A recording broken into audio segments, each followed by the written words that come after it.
Bienvenue dans le petit vidéo pour apprendre à coudre un bouton. Fait que premièrement, moi j'ai un bouton à 2 trous ici parce que c'est juste moins long à coudre que de 4 là.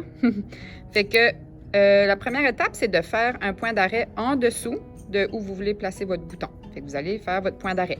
Si vous ne savez pas comment faire, vous pouvez aller voir mon vidéo comment faire un point d'arrêt. Ensuite, on va piquer dans notre point d'arrêt, l'autre côté. Puis là, ici, là, je vais rentrer. Là, assurez-vous que votre bouton, là, le haut est vers le haut, là, pour qu'on voit le bon côté du bouton, qu'il ne soit pas comme à l'envers. Dépendamment des boutons, il y en a qui sont plus beaux d'un côté. Là. Je vais rentrer mon aiguille dans le premier trou. Je vais tirer. Hop. Et voilà. Comme ça. Bon, après ça, je vais aller piquer dans le trou juste en face.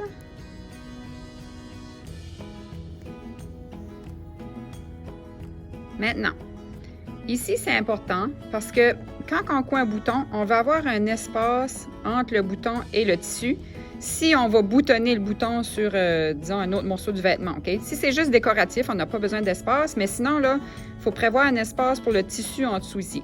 Fait que pour vous aider, on va prendre un cure-dent et on va le rentrer. Oups. Vous pouvez soit le rentrer par-dessus ici ou en dessous du bouton. C'est comme vous préférez. Okay? C'est comme vous voulez. Moi, j'aime bien en dessous du bouton, mais c'est comme vous préférez. OK. Fait que là, ça va permettre d'avoir un espace entre le bouton et le tissu. C'est bon? Bon. Fait que là, je veux ressortir dans le premier trou ici, là.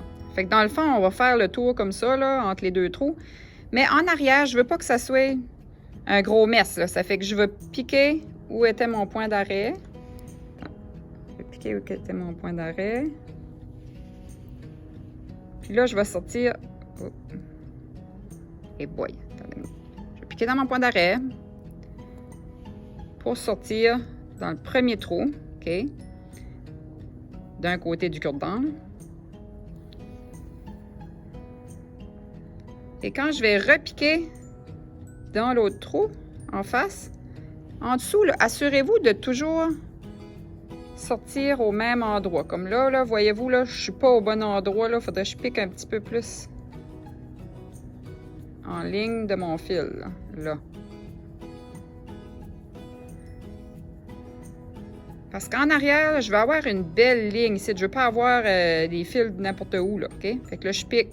Ce qui était mon point d'arrêt. OK. Puis là, je rentre dans l'autre trou. L'autre trou ici, mais je m'enligne. Pour toujours rentrer puis sortir au même endroit. Fait que ça, vous pouvez faire ça là, comme un bon 6 à 8 fois, là, que ça soit solide. En passant, mon fil est simple, OK? C'est pas un fil double.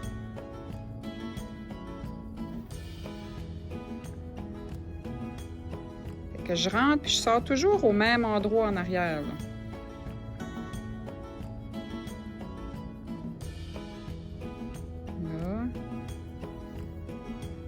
Je me rappelle plus combien de fois j'ai fait, là, mais... OK. On va dire que ça va être assez, là. Là, vous pouvez... Ah, excuse. Faut que je vais piquer une dernière fois parce qu'il faut que je finisse en dessous. OK. Fait qu'on veut terminer notre couture de entre 6 à 8 fois, là, qu'on fait le tour. Là, vous pouvez enlever le cure-dent. Voyez-vous, là, ça vous donne comme un espace là, entre le bouton et le tissu. OK? Maintenant, en arrière ici, là, j'ai une belle ligne. Voyez-vous, là, les fils ne vont pas de tout bord, de tout côté. Mais là, je veux qu'elle soit encore plus belle. Fait que je vais rentrer en dessous de mes fils. Puis là, je ne rentre pas dans le tissu, là. Je suis entre le tissu et les fils. Puis là, excusez, je ne m'ai pas coupé les ongles. Puis je vais aller enrouler mes fils. Ça fait un beau petit boudin, là. Fait que ici, là, je ne pogne pas de tissu du tout. Je passe juste sous les fils. Hop. Fait que je vais faire ça, là, 5-6 fois, là, juste pour m'assurer que mes fils sont bien enroulés.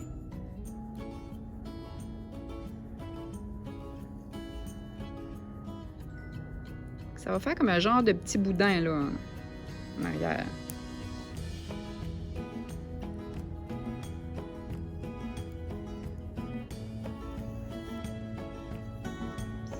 Faites attention pour que votre fil fasse des nœuds quand vous faites ceci. Fait que voyez-vous, si vous regardez bien, là, ça fait un beau petit boudin en arrière. Ça fait comme une ligne, tu sais. OK. Ensuite, après ça, je vais piquer sur un côté, là. Soit ce côté-là ou ce côté-là, pas de différence. Mais je vais sortir sous le bouton, entre le tissu et le bouton.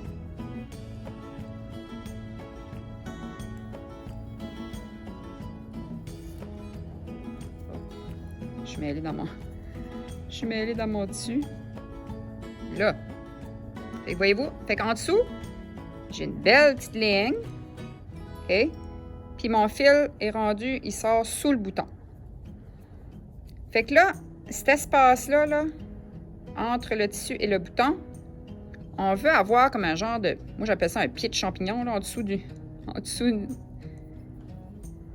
bouton. Fait que je vais aller, puis je vais enrouler. Je vais enrouler mon fil, là, 4-5 fois, là. 3, 4, 5. Fait que ça, là, voyez-vous, ça fait comme un petit shot de fil en dessous. Comme un genre de pied, là. Puis là, je vais aller piquer dans ce tas de fil-là avec mon aiguille. Fait que une fois.